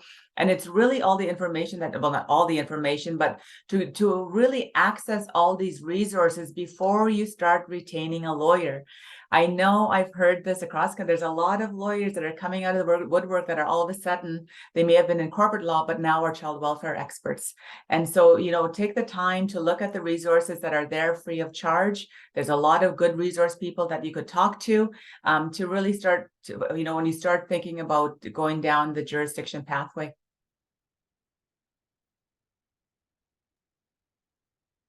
Thank you, Mary. So we've had a series of questions that have come in advance, and so wondering if we might be able to shift to some of those questions. Also see that there are a number of questions coming in through the Q&A function on Zoom. I don't know what would be helpful, Cindy, Naiomi, and Mary, if you want me to read them out. They're displayed there on the screen. If you just want to move forward with responding, what would be helpful? I think it's good everyone can see it on the screen. We can maybe spend time on the answer. And I think this one is Naomi's. Okay, great. I'm sorry, I was just writing some responses to somebody else in the chat on some of their questions. Okay. Oh yes, I read this one earlier about a statement of the sovereignty of their nation. The source said that when they went to see if they could use the provincial court for dispute resolution matters, this is a nation, Alberta, pertaining to CFS, the province declined because they said the FN already had the right to conduct their own dispute resolutions via the Constitution Act. Please explain this a little more.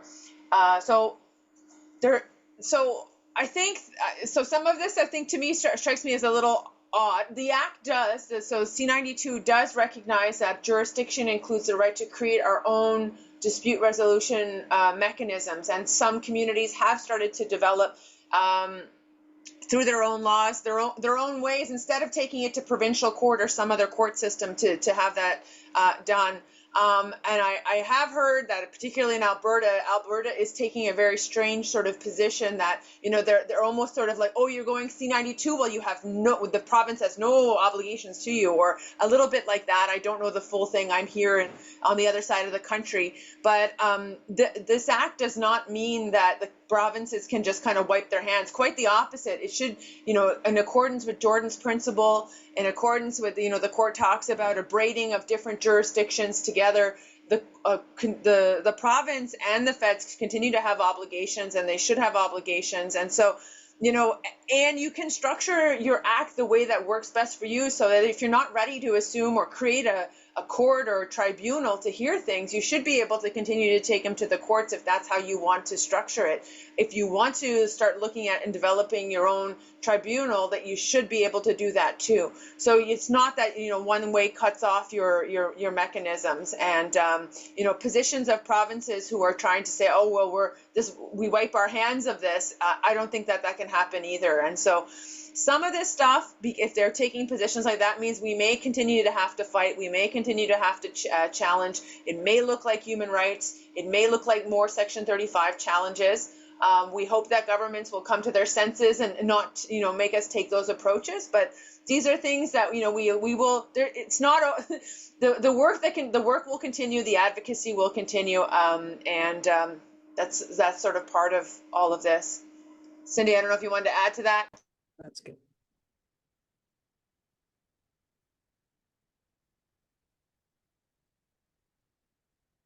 Question there for you.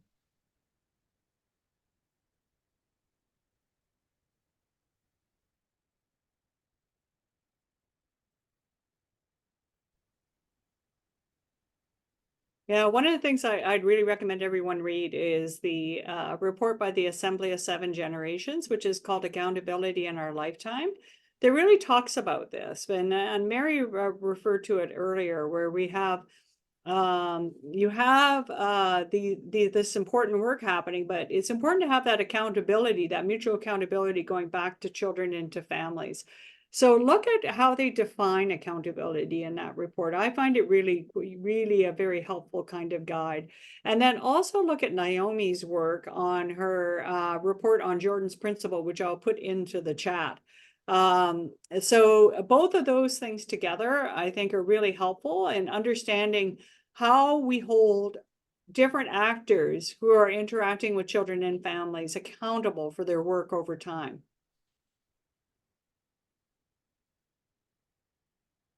Next one, you get a 3-part question.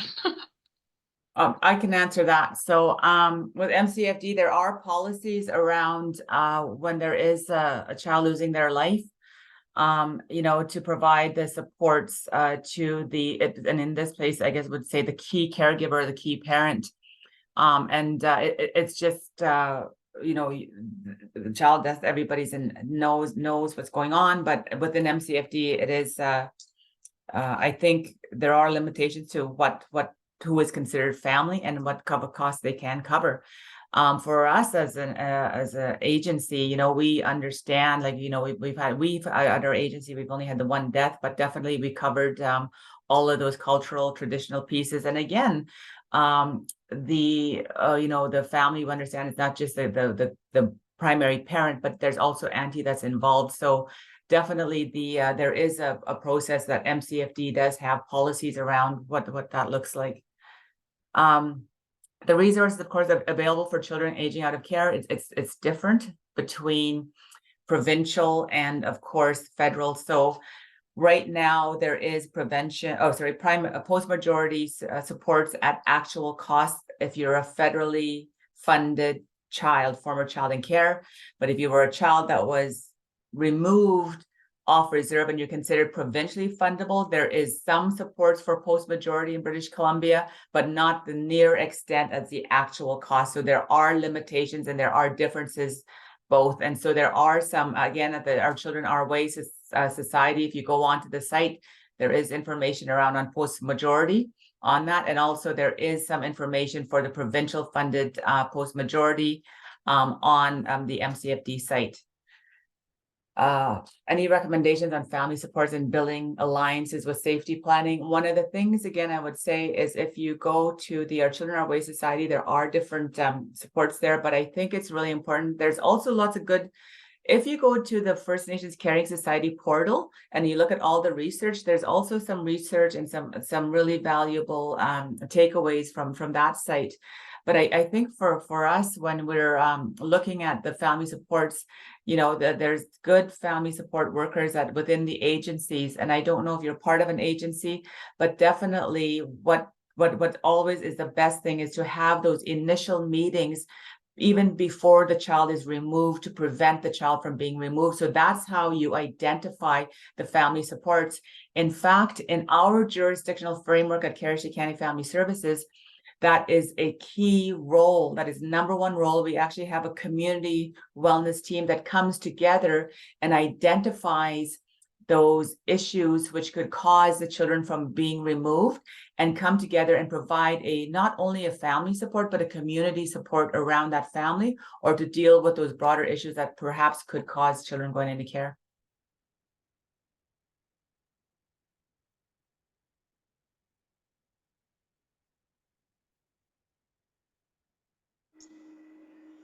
I'll take a first step, but I think we've tried to sort of get at some of these questions in the presentation too, which is, you can take off, you can address parts of this, right? You can assert jurisdiction on an incremental basis. And so, you could say, what are the things that are the most problematic in terms of the provincial child welfare system, and how, communities can assert jurisdiction to address the aspects that are you know, the worst in terms of how they see it. So you could do things like develop a definition of best interest of the Indigenous child. It will have to still be consistent with the definition in C-92, but it can be that and more. Like, so there are ways that you can do that in documenting best practices. I think Mary spoke to that. So there's definitely, you can take on smaller pieces and do exactly that. And some of the work, I think, on sort of looking at our stories and our language and what they teach us about taking care of children and our responsibilities is another great piece that the communities could start doing. I think the other thing too is really looking at right now how you're changing practice so that when you're assuming the laws and you're upholding your laws later down the road, that there would be no child to fall through the cracks. So there is a current state that you're in right now. You have to look at that transitional state to get to that future state, having your own laws. This is my puppy again. But I think the other thing too is ensuring that your matriarchs, how you made decisions, and getting those bodies really active and involved in decision making right now.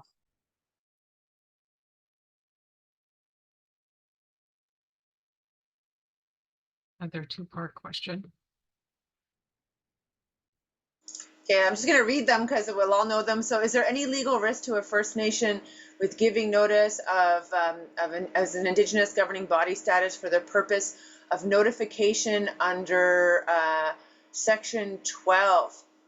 Like, I don't think that they should, so I'm not totally sure. And how are their rights and responsibilities in IGB different after giving notice under Section 21 and 22 of the Coordination Agreement?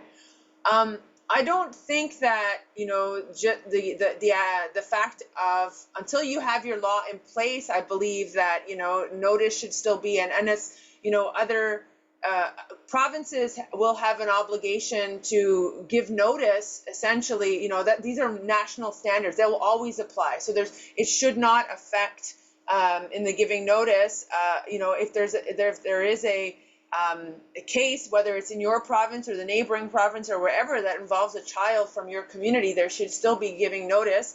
And if you have your own laws, that might then involve you in a conversation with them about how those two interact. So I don't think it should affect the ongoing obligation of provinces to give you any notice of any hearings that are going on that are involving your children in your community, outside your community, and outside the province even. I don't know if you guys wanted to jump in on any of that part. Yeah, I think I think the question here, and I've been asked this before. So if you look at what's happening, say like you know, Raymond Sxuŋús is, for example, his agency is considered an Indigenous governing body.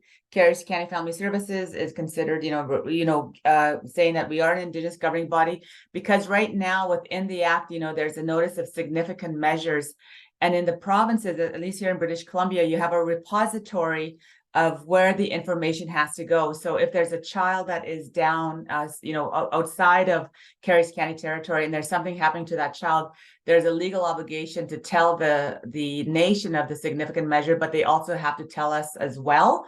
Again, understanding that sometimes in the communities, staffing changes, capacity, all of these issues, so that we'll all know, we'll be on the same page to provide the best wraparound services for that child based on that significant issue that they're dealing with. So we have one more question that sort of came in advance, and then once we move through this, we can make our way over to the questions that are coming in through the Q&A function. Naiomi, I'm happy to read it out for everyone if that's the preference here. I wanted to share there is concern over the type of population measures being used to inform IFSD's studies, whether for prevention programming, Jordan's principle, and substantive equality research, and also, more importantly, the final settlement agreement. IFSD is using StatsCan data from 2021, in addition to Indian Registration Administrator's data, where margins of error in community populations vary between 2% at the lowest and 28% at the highest within 7 of the communities our agency serves. Is there any discussion around this? Is there any concern about the validity of the research being conducted, knowing that such discrepancies exist? Well, if I'm right, I think we have Helaina Gaspard on the call, and I don't want to put her on the spot, but she may want to, first of all, just respond to that very important point. I would say, you know, there's been a lot of discussion about population basis data. If you look at IFSD phase 2, it's based on the population actually served in that particular community. I don't know if Helaina's still with us. She was earlier. Just looking in the scroll. Yeah, she seems to be there. We may not be able to move her Oh, over. I am. I think. Oh, there we go. Oh, perfect. Yes, I think your colleagues kindly have me join as a panelist. But I can't seem to turn my camera off, but Carolyn, thank you very much for the question. And I appreciate the opportunity to talk about this. And part of IFSD's challenge in doing this work is actually having access to consistent population data. So one of the things we've tried to be very clear about in building out these cost estimates for analysis is that we do need some common basis to generate national estimates. In the past, we've actually asked service providers to share the size of their population served. And you'll see in past reports that we actually run those estimates using different population sources for the very reasons that you highlight, because there is no no fully or completely reliable population assessment for First Nations in Canada. That's certainly a problem, but one that we have had to overcome for the purposes of cost estimation and analysis. And so when we're running our analysis, we are using IRS data specifically on reserve for any national estimates. We do leverage Statistics Canada or census data wherever required or wherever we can, especially when it comes to assessing things like the quality of the housing stock or even median household incomes, because that is the only source of data that exists consistently. Even if it's imperfect, it is one of the only sources that exist. So we are very, very happy to provide alternative estimates or to be able to generate the estimates with better data if that data is available. But again, where we sit, part of our mandate is actually to generate national estimates. And one of the only ways that we can do that consistently is with nationally available sets of information. So I hope that's helpful, but it's a very good question and certainly one that we continue to struggle with. Thanks, Helaina. Sorry to put you on the spot, but I thought we might as well take advantage of having you right here to answer that question. Thank you, Helaina. It's good to see you. So gonna make our way over now to the Q&A function, and I see there's been lots of action going on behind the scenes and lots of questions getting answered. I'm gonna head over to the questions that remain open and just bring them forward in the order in which they were received. So the first question is from Lenore Baker, and it says, what is the plan to support First Nations workers, such as roots practitioners who work for CF agencies bound by their policies, oaths, practices, as they interpret job descriptions from a colonial lens? To best service off-reserve families, how do we as workers be protected to deliver services? Also, all internal systems do not support us. Unions, EI, LTD, WorkSafe, etc. None of these systems have First Nations practices that support workers suffering with systemic impacts, lateral violence, etc.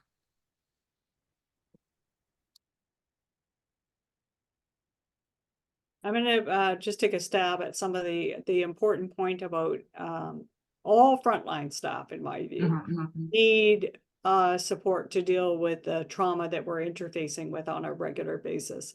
I did line work myself for 13 years. Deb has done it. Mary's done it. You know, it does take a piece of you because we're dealing with children and we're dealing with families and a lot of crises. So one of the things that Mary and I were just talking about today is I really recommend everybody take a look at the work of Cheryl Regur. I'll put her name in the chat. But she's done a lot of work on trauma and first responders. And somehow those of us working with children and families aren't always included in those conversations. You know, we think about fire, police, and EMT professionals and others, but we really need to broaden the conversation to include people on those front lines. And Deb, you have been so thoughtful about this over the years in terms of wellness and everything else. I'm wondering if you have a few words to share.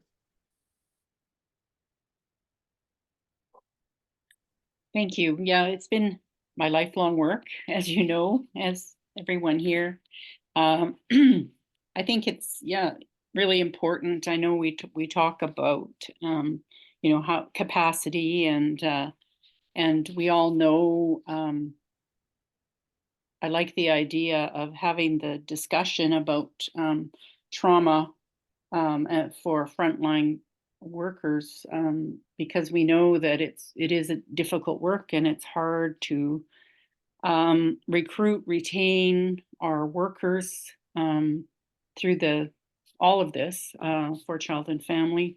And yeah, I agree that and we talk, you know, we're talking about trauma informed services, and but yeah, we need to ensure that the caregivers or the ones that are in the lead of this work are also being supported, because we know that you can't do this work by yourself. You can't do this work when you are having your own triggered issues, whether it's within personally or with your families or in your communities. So yeah, I really agree with that.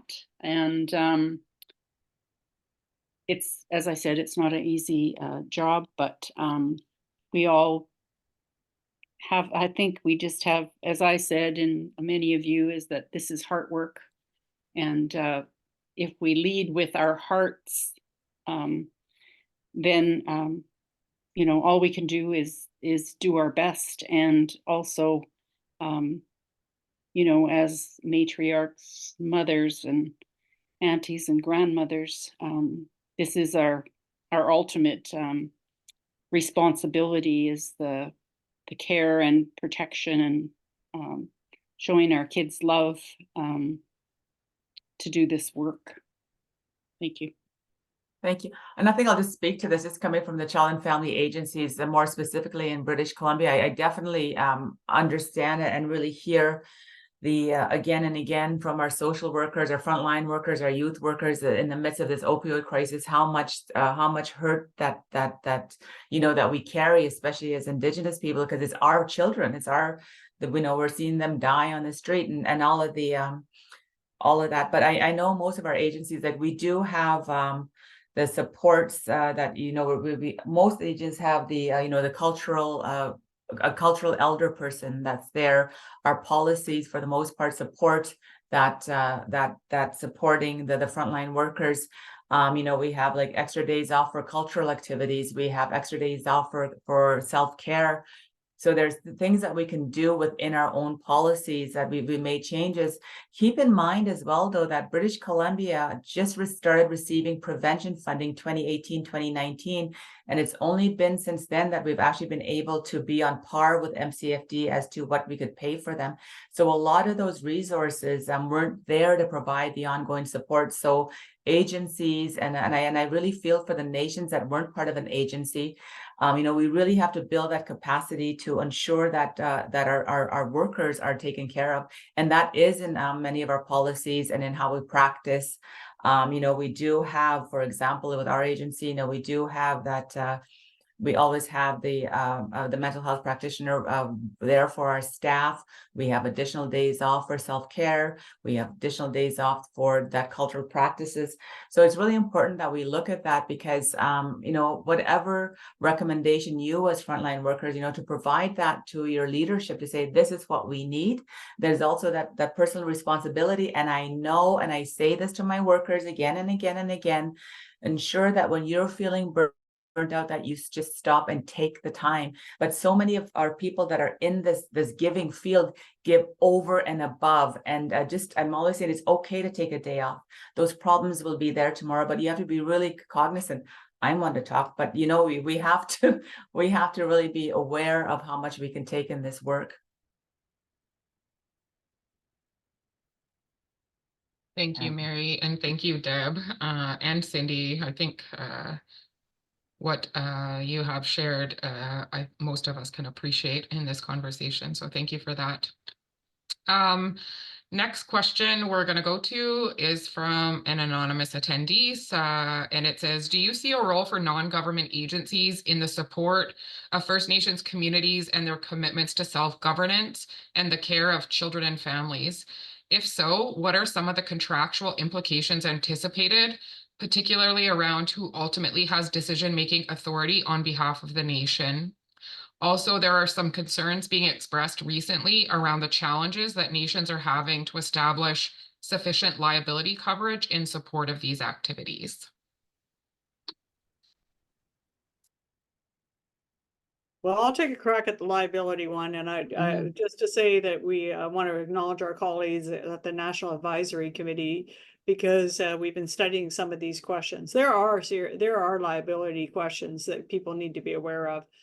And what we're finding is, first of all, the more vulnerable the population that you're serving, i.e. children, the higher the liability. The more vulnerable those children are in terms of risk, the higher the liability.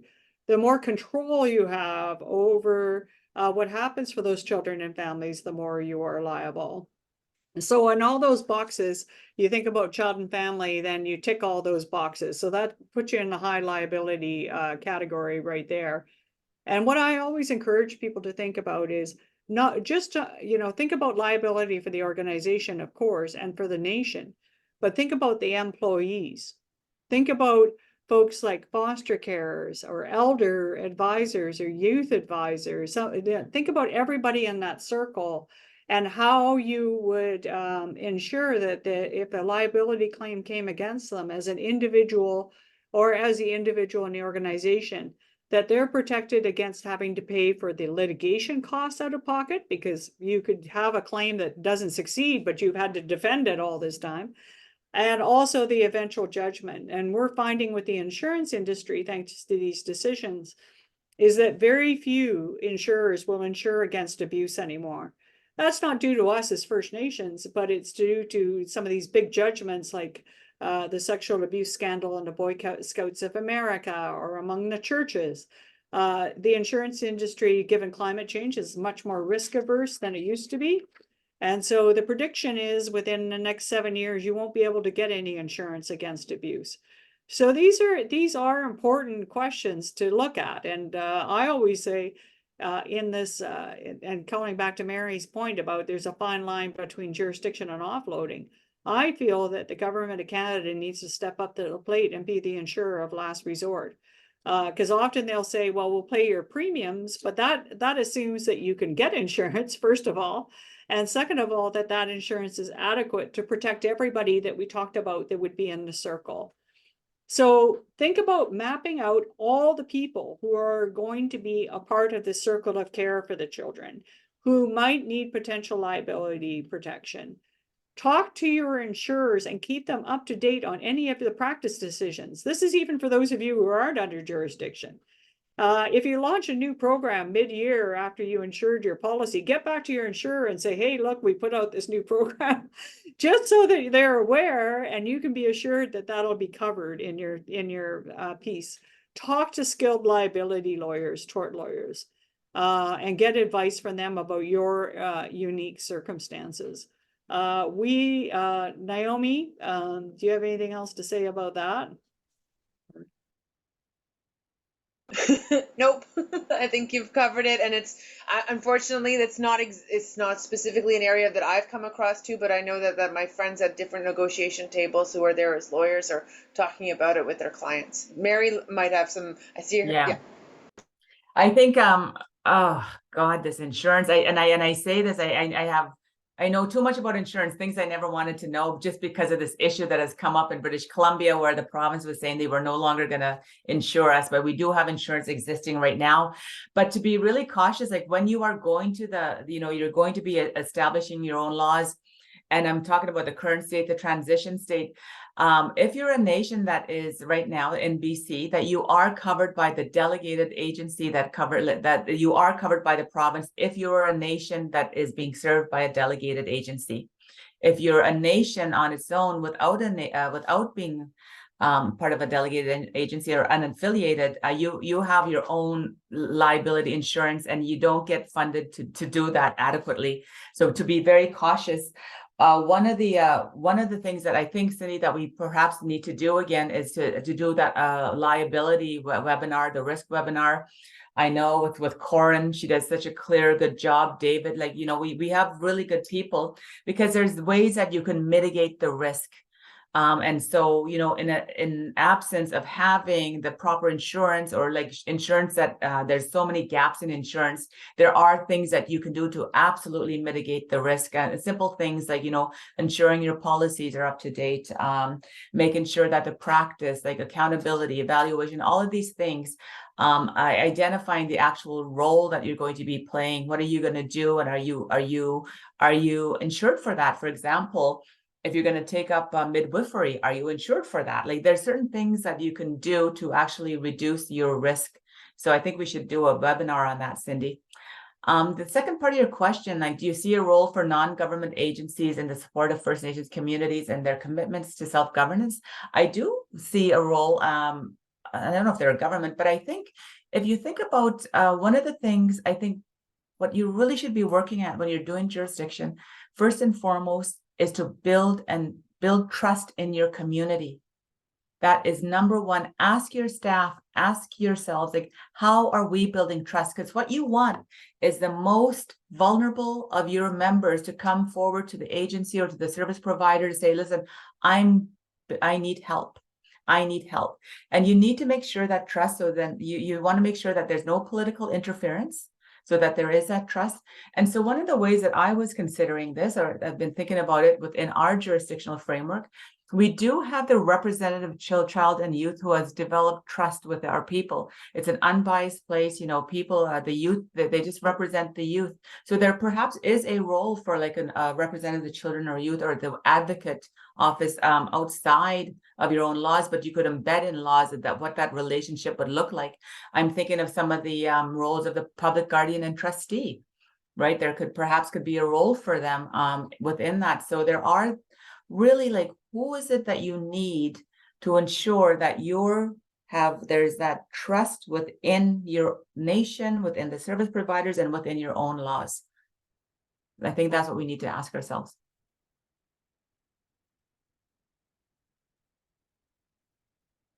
Thank you, Mary. And thank you, Cindy and Naiomi. Just recognizing the time, we've quickly arrived at 12 p.m. Pacific time. And so recognizing that there are still questions in the Q&A function that haven't been answered. I see Naiomi is frantically typing to respond to one, and several of those questions have already been answered. We will continue to track those questions and bring them forward to future conversations. We will ensure that this recording, the slides, and the questions that have been answered online are available through our website. And so apologize to those of you who have submitted questions that may not have been answered, but also want to honor everyone's time today. And so with that, just really want to raise my hands to you, Mary, to you, Cindy, and to you, Naiomi, for all of your brilliance, for the wonderful presentation today, and to everyone who is here listening and learning, and with all the questions that have been brought forward.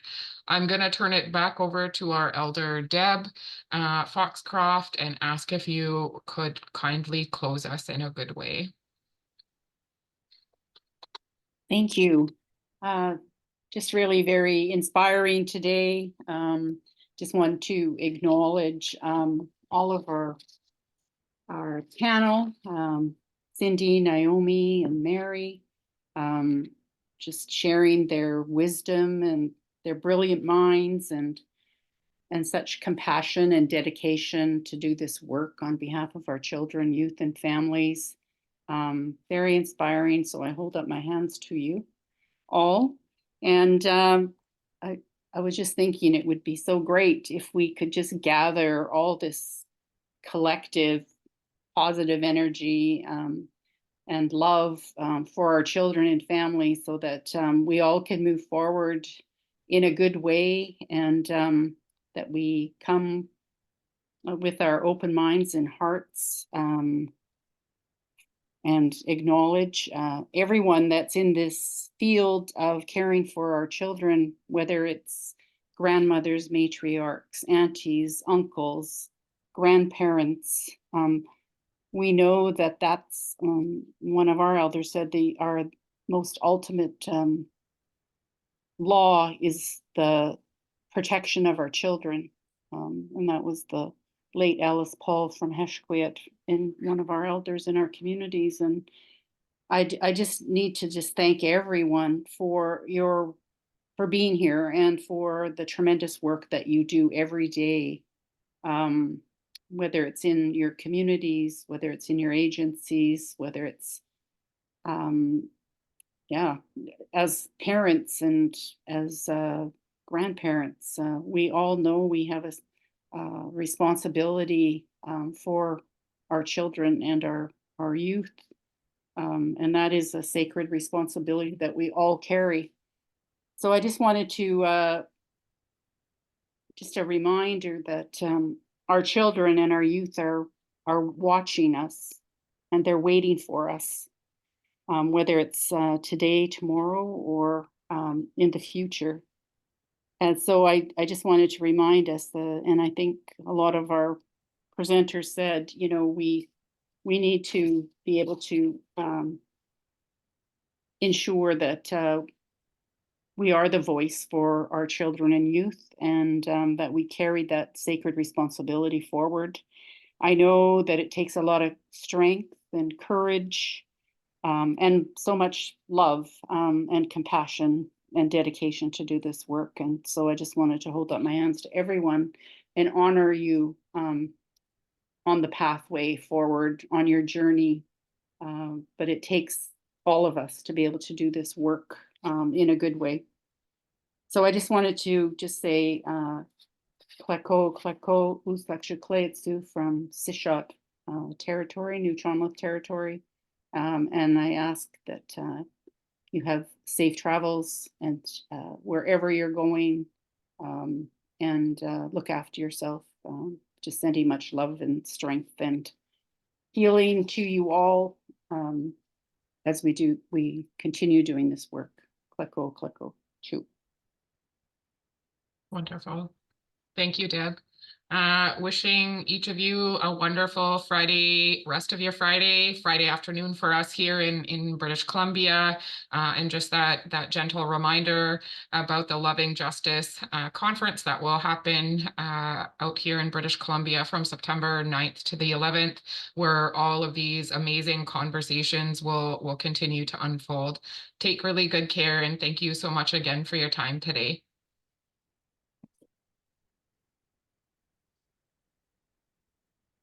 Thank you.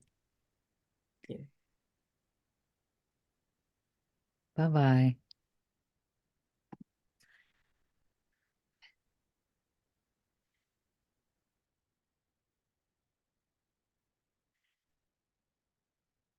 Yes, I did, Kai. I took many photographs there.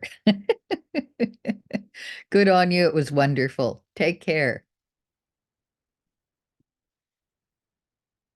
Awesome. Thanks, Michelle. Yeah, Thanks that was for joining. great. Good on you, my dear. Have a good weekend. You as well. Take care. Okay. Bye.